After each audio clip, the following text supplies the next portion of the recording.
Well, for week number 6, first week on magnetism, there is a third part to the videos, which is some examples. So you should have watched part 1 and part 2. This is actually part 3. So part 1 and part 2 gave you the theory, and part 3 will be some examples.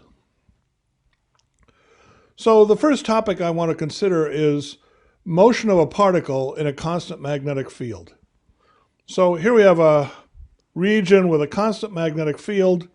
The little dots here stand for magnetic field vectors pointing out towards you. So they're like arrows pointing towards you. So the magnetic field is pointing in the z direction if we take this to be the x direction and this to be the y direction. X cross y is z, so by the right-hand rule, the magnetic field is pointing in the z direction. So that's the constant magnetic field. Now suppose in that field we have a charge q. So here's the charge q moving under the influence of the magnetic force. Now remember the force, sometimes called the Lorentz force. The force on a charge is q v, that's the velocity of the particle, so of course it's a vector, cross b.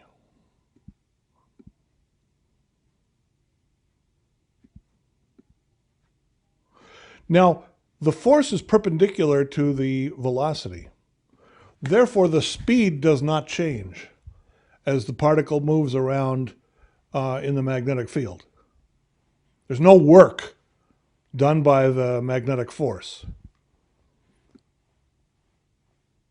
There's no change in kinetic energy of a particle moving under the influence of a magnetic force. So the magnitude of v is constant. But of course, there's an acceleration as the direction of v changes. And if v starts out in this direction, then q will move around on a circle. It'll be clockwise if the magnetic field is pointing out of the page. By the right-hand rule, v cross b points in a direction perpendicular to v and perpendicular to b, given by the right-hand rule. So in this case, v points down in the southeast, b points out towards you. So use your right hand to figure out the direction of v cross b. It'll be this direction. And so the charge will curl around, and since its speed doesn't change, it'll move on a circle. It's an example of uniform circular motion. And the magnetic force provides the centripetal force, which is required whenever you have uniform circular motion. Now here's a couple of examples. The first example is a cyclotron accelerator. So this is a device for accelerating protons or other charges. There's a magnetic field. A proton moving in a magnetic field will move on a circle or a semicircle, the arc of a circle. But that won't increase the speed. In order to increase the speed, you have to have an electric field. So there'll be a voltage between these two regions of magnetic field, and that voltage will accelerate the protons. When they have a higher velocity, they'll have a larger radius. Then they accelerate again. Every time they go through this gap, they'll accelerate, and they accelerate even when they're in the magnetic field. But what I mean by they'll accelerate, but in the gap, what I mean is their speed will increase. And then their velocity or their trajectory inside the magnetic field will have a larger radius.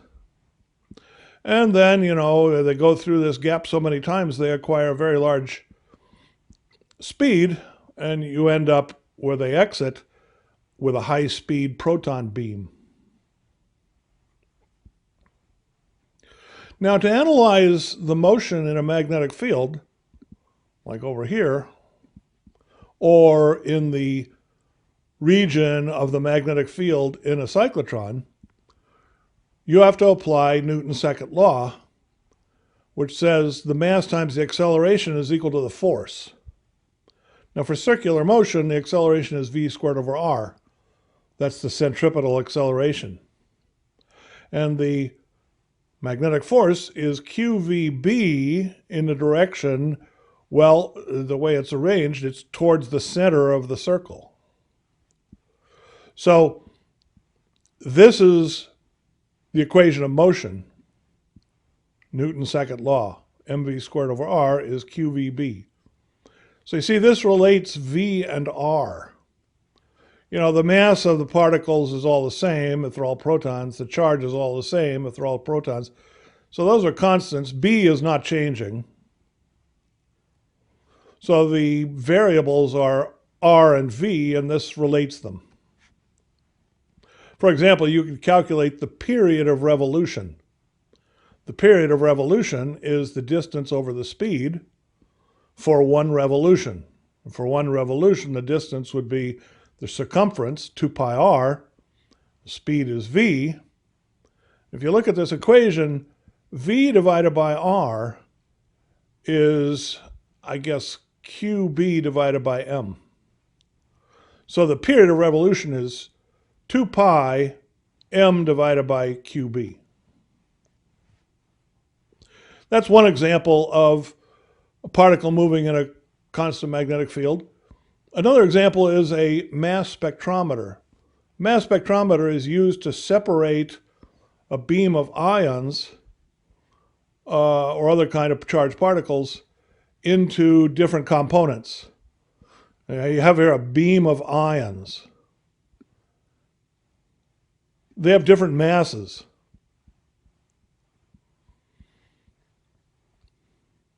Now you pass them through a velocity selector so that when they enter the magnetic field, they all have the same velocity, but they have different masses.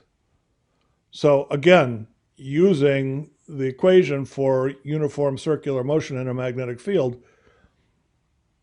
different masses will give you different radii.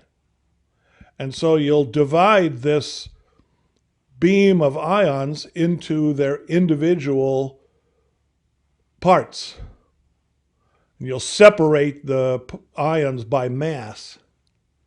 And that's used in chemistry, also in physics, to analyze the masses of charged particles. It's called a mass spectrometer. If you're a chemistry major, you may have used one of these. And again, it's the same equations.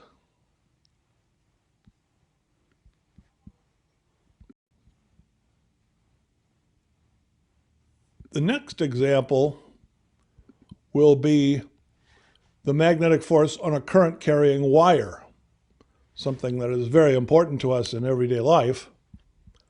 So you remember the force on a charge, a single charged particle, is q v cross b. That's called the Lorentz force. Now we have to be careful. Force is a vector. Q is not a vector. Velocity is a vector.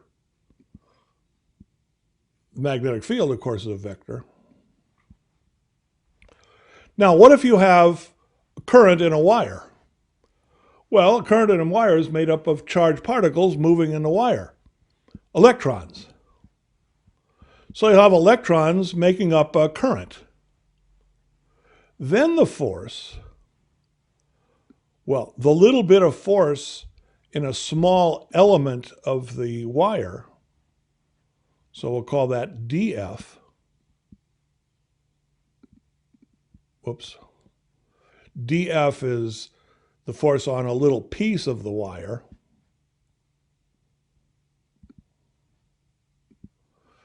is, well, it's the same formula really, only we'll express it in terms of the current, I,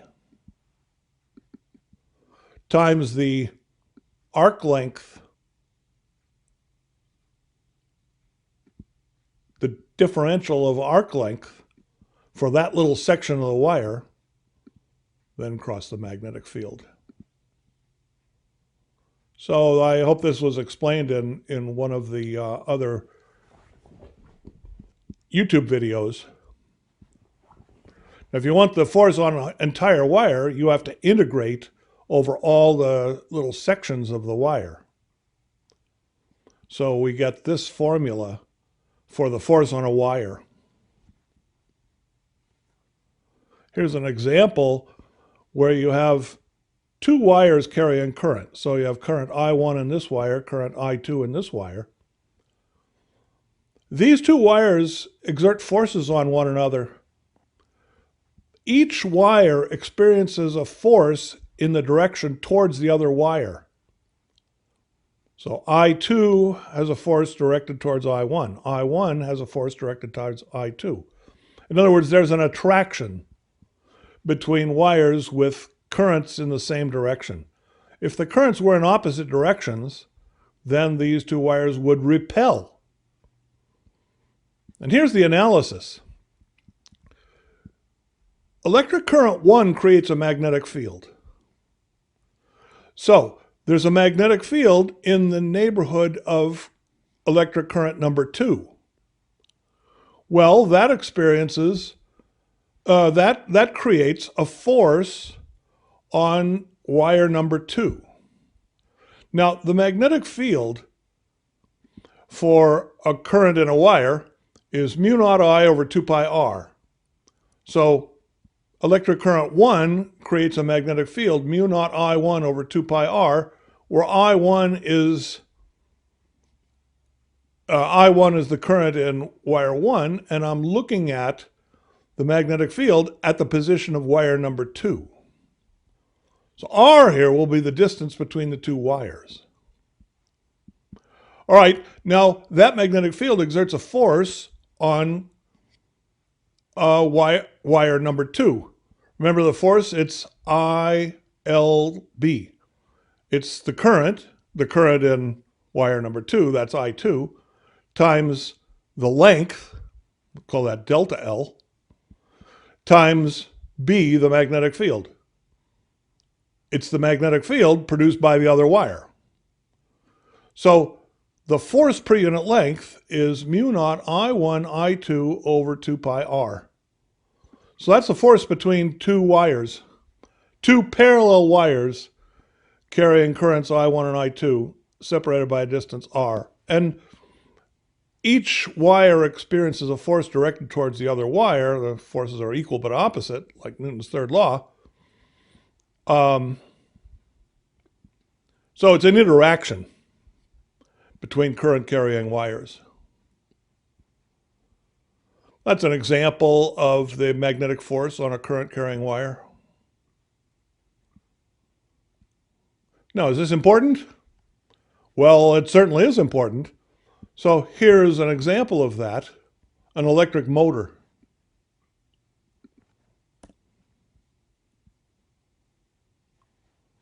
So here I have an electric motor.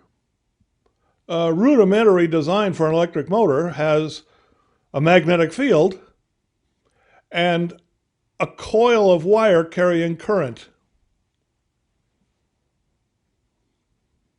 So this little rectangular, or let's call it a square, this little rectangular coil of wire is carrying a current I. I guess the way it's set up, the current is this direction. What's that? Clockwise. It's in a magnetic field in this direction.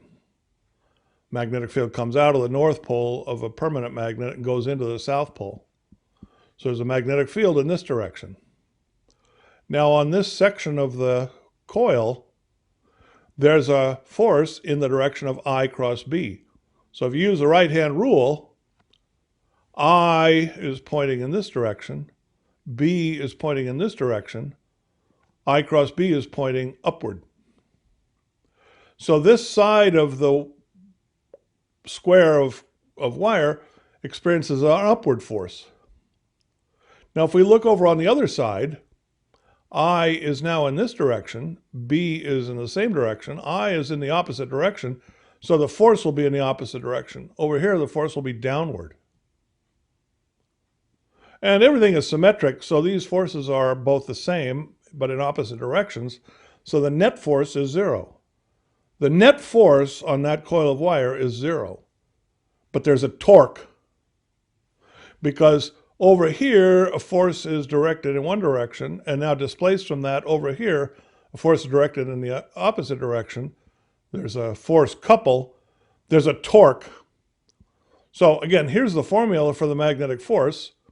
It's ILB. It's the current times the length times the magnetic field. Now, what's the torque? Well, here's a little calculation.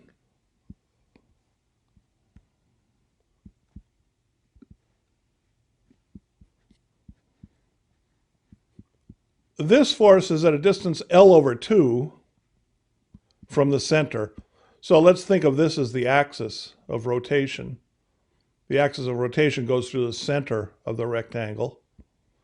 So the torque on this side is L over 2F. And then you have minus the torque on the other side, which is in the opposite direction. So it's minus L over 2 times F. So if we combine those, the torque on this coil of wire is the L, that's the, I'm taking this to be a square of side L by L, L times F. And F is IL times B. That's the force on a current carrying wire. So the torque is I LB times L, I L squared B. Now this combination, current times area, that's called the dipole moment. So the dipole moment of a loop of current is the current times the area. That's the area inside the loop. For a square, that would just be L squared. So the dipole moment, or sometimes called the magnetic dipole moment of a loop of current, is the current times the area, IA. And the torque on a dipole, magnetic dipole, or a coil of wire, is the dipole moment times the magnetic field B. You're going to need some of these formulas on some of the LON-CAPA problems this week.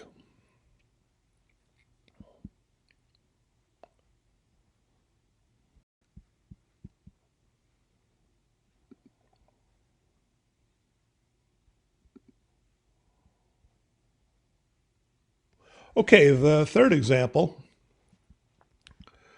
is from the chapter 28, the Biot-Savart law.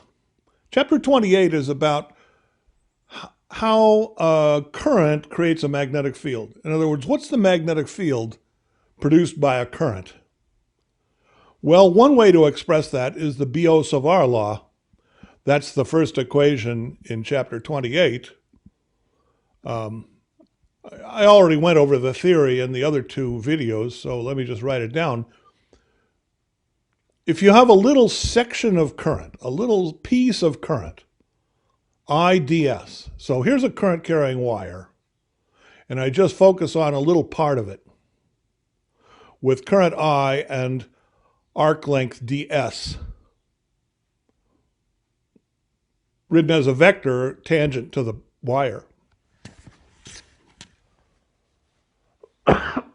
So IDS is a current element. The magnetic field over at some point over here, produced by that current element, is mu 0 over 4 pi, where mu 0 is a constant, a universal constant, depends on the units that you use.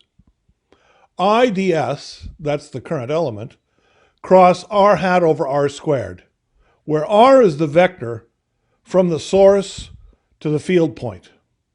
So here's the point where I'm determining the magnetic field. That point right there. And r is the vector from the point on the wire where this little current element exists to that field point where I'm trying to determine the magnetic field. Now, if you use the right-hand rule, you can figure out the direction of this magnetic field. It's ds cross r, so I assume that there's a plane, and ds and r define that plane. So ds cross r is perpendicular to the plane. Now, is it perpendicular upward or perpendicular downward? Well, it's given by the right-hand rule. It's let the fingers of your right hand curl from the direction of ds, that's tangent to the wire in the direction of the red arrow, cross into the direction of r, that's the vector out to the point where I'm measuring the field, then your thumb points in the direction of dB at that point where I'm measuring the field. That's upward in this case. So there's the use of the Biot-Savart law to calculate the magnetic field due to a current. Now that's only the magnetic field due to a little part of the current.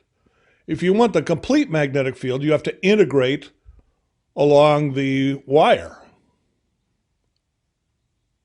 So let's work out a problem here.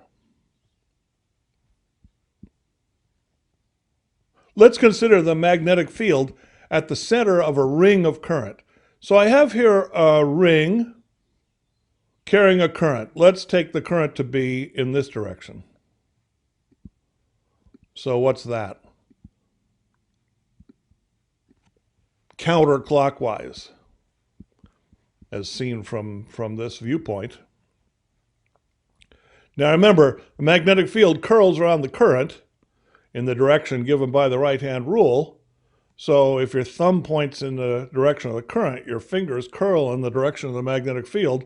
So inside the ring, the magnetic field will be pointing upward. Of course, outside the ring, the field will be pointing downward. But we're going to consider the center of the ring.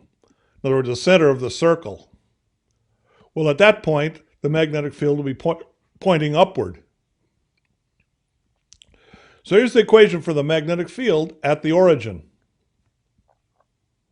It's, by the Biot-Savart law, mu naught over 4 pi, that's just a constant. Now I have to integrate all the way around the ring, so I have an O integral. I ds cross r hat over r squared. Now, let's take this little point right here, and let's consider that to be the current element ds. It's a little arc along the current. And over here I have I ds cross r hat. Okay, so that's ds. Now what's r? Well, r is the vector from the source to the field point. I'm trying to figure out the field at this point. Here's the source. So let me put it in a different color. Here's r. That's r vector. Whoops, vector.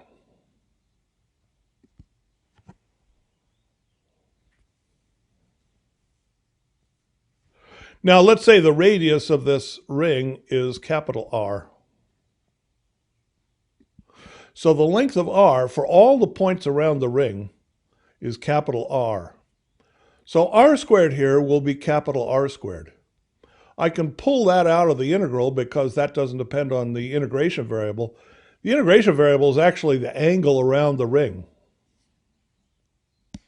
So I have mu naught over 4 pi, I have 1 over r squared, and r is exactly the same at every point on the ring.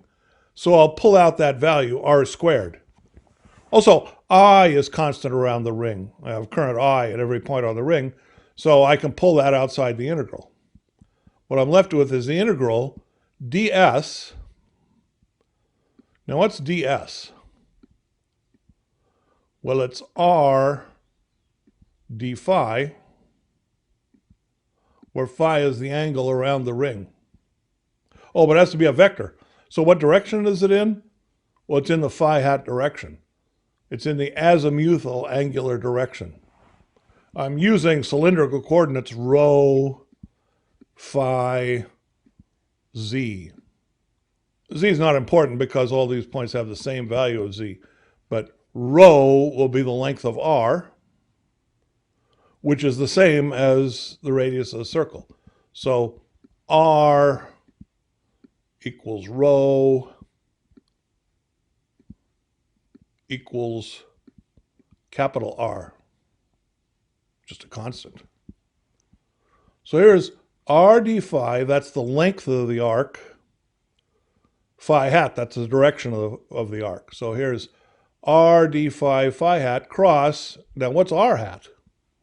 R hat is a unit vector pointing from this point to the origin.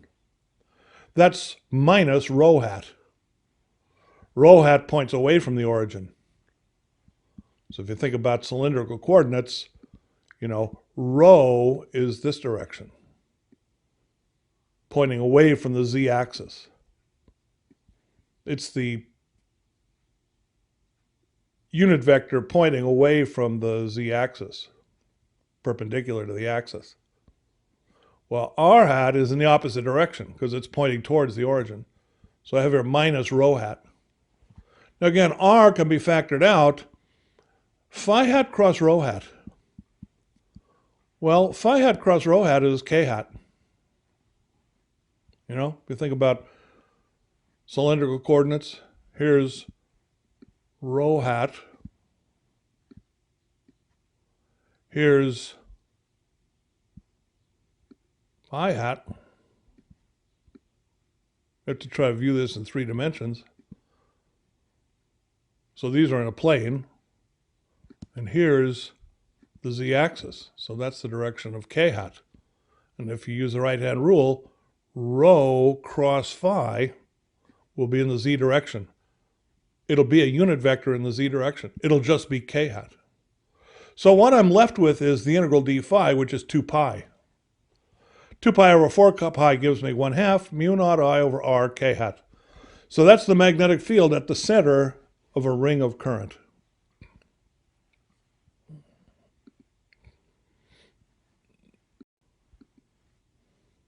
Okay, well, here's one more example from chapter 28. That's Ampere's law. Remember, chapter 28 is all about how to calculate the magnetic field from a current. Well, you can always use the Biot-Savart law, but that involves integration. That can be difficult. There's a simpler method, which sometimes apply, but doesn't apply in all cases. It applies when you have a symmetric situation. And it's called Ampere's law. It's just a theorem about the magnetic field and the current.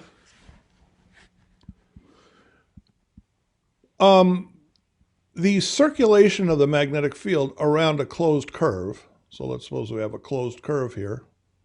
This is some arbitrary closed curve C. The circulation of the magnetic field, that is to say, the integral around C of the tangential component of B, is equal to mu naught, that universal constant, times the amount of current that goes through any surface bounded by C. So let me put the color of the magnetic field as blue. So here we have a magnetic field that goes through the surface bounded by C. You can use any surface which is bounded by C. And it's just a mathematical theorem because of the behavior of the relation between B and current, that the flux of current through the surface, so this surface S, times mu zero is equal to the circulation of B around the circuit. So this is J, current. I think I may have said something wrong before. This isn't the magnetic field. This is the current. The magnetic field curls around the current. So this is the magnetic field. So B curls around the current. If I calculate its circulation around a closed curve, it's equal to mu zero times the amount of charge flowing through the surface. It's the current. We sometimes write this as mu zero I through. In other words, I through, not I in the curve, but I which is going through the surface. So I through S. That's Ampere's law. It's just a mathematical theorem about the form of the current density vector field and the magnetic field. The circulation of magnetic field is equal to mu zero times the current. That's equation 28.10. It's a separate section in the book. Now let's use this to calculate the magnetic field of a long straight wire. So suppose we have a long straight wire.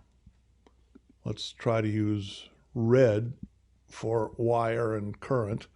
So here's a long wire with a current I. And let's use blue for the magnetic field. Oh, I better use purple for the magnetic field like I did before. Well, the magnetic field curls around the current. So here's the magnetic field. At all points along the wire, there's a magnetic field curling around the wire.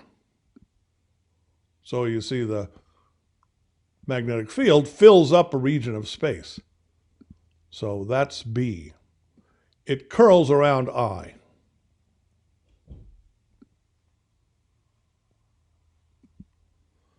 All right, now set up an Amperian loop, which would be like this little circle. Take this little circle to be an Amperian loop. Or let me put it in as a different color. So let's take this Amperian loop. It's a circle. So that is C. Now, B will be in the phi direction. B circles around I. We take I to be the z axis. So B circles around in the phi direction. So the circulation will be B phi times the circumference, 2 pi rho. So rho is the distance, or rho is actually the radius of the Amperian loop. That has to be equal to mu naught times the current through the surface. Well, all the current in the wire goes through the surface, so that's just mu naught I. Or I can solve for the magnetic field. It's mu naught I over 2 pi rho. Mu naught I over 2 pi rho in the phi hat direction.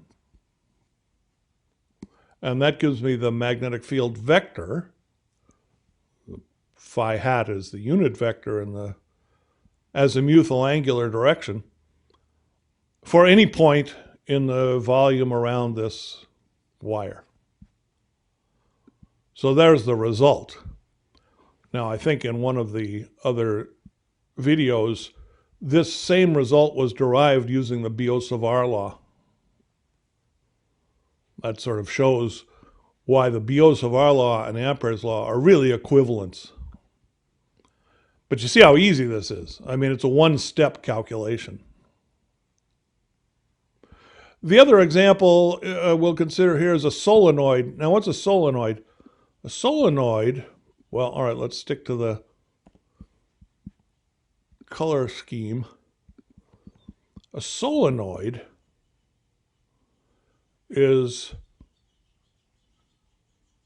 a helical wire wrapped around a cylinder. So we have here current I in this long wire. But this wire is not a long straight wire. It's been wrapped up around a cylinder. So there's this current.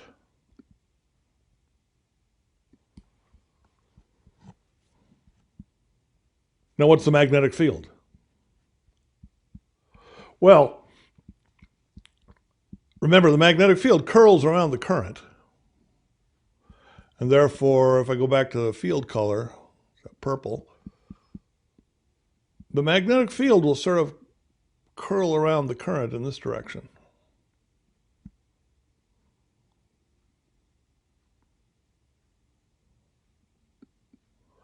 I guess here, well, let's say the current comes out at this point, then the magnetic field points this way. And in here, the magnetic field points this way.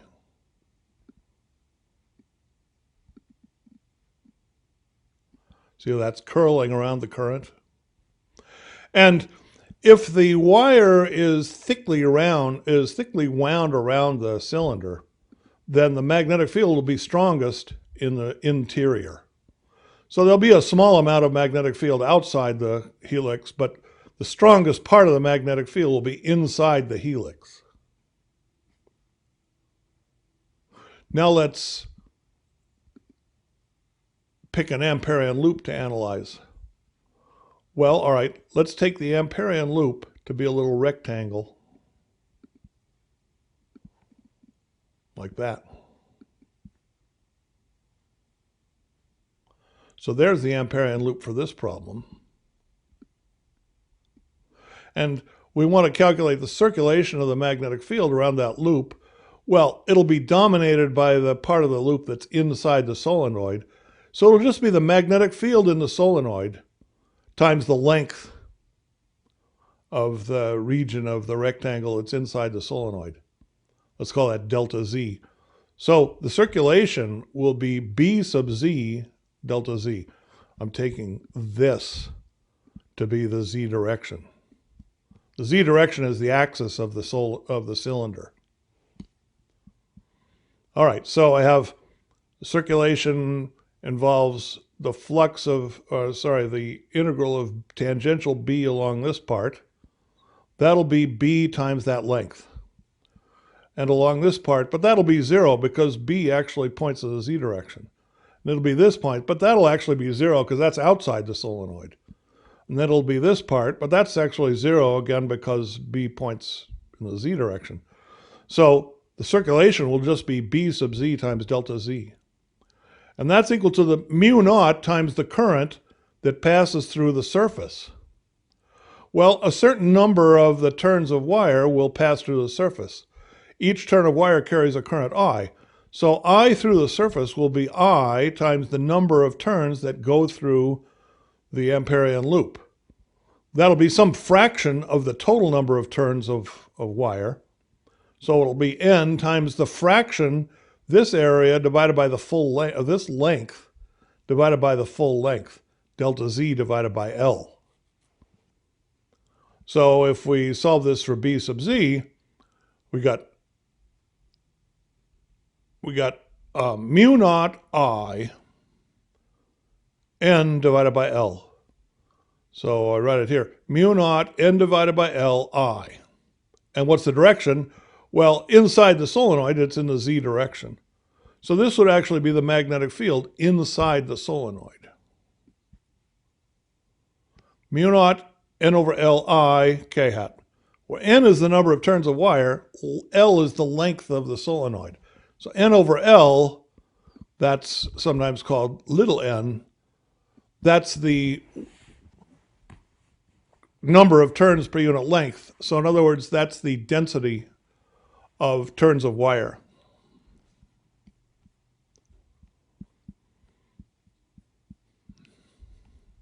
All right, so these have been examples, and now you should be prepared to do the ln kappa assignment.